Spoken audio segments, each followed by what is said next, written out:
Welcome to the Science Asylum. I am Nick Lucid. I posted my centripetal force video over a year ago, and in that time I've gotten many compliments. It's nice to hear these videos help people. But there were also comments of confusion, resistance, and of course a few angry trolls. Confused and skeptical is okay, but being a jerk isn't, so troll names get redacted. Anyway, I thought I'd address the confusion and skepticism with a slightly simpler situation than a merry-go-round. And we all know what that means. You're putting me to work? Yep.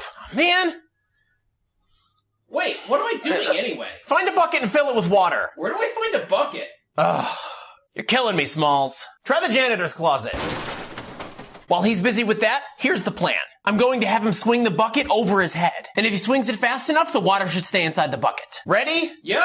All right, let's do this.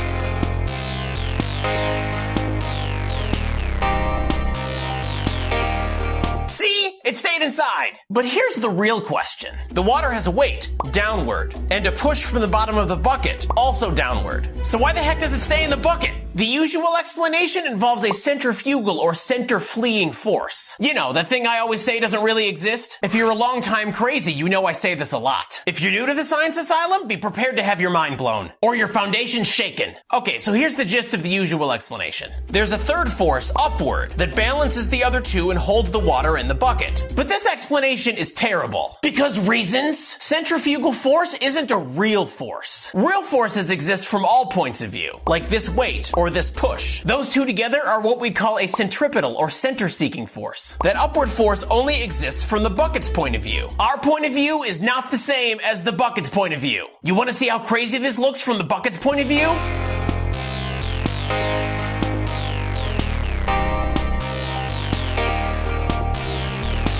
Why would anyone even want to explain it that way? From our point of view, invoking a centrifugal force is completely unnecessary. So then why doesn't the water fall down?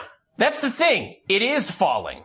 But so is the bucket. Let's look back at that video in slow motion. After he pulls the bucket up in the first half of the swing, the bucket begins to fall. It just doesn't fall straight down. It falls this way. Since the water was already moving with the bucket, it keeps doing that. If a container and its contents are falling together, then there's no reason for them to come apart, which is true even if they fall straight down.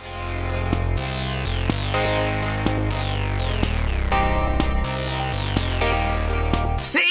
So what happens if I stop the bucket from falling? I don't know. Maybe you should try and find out.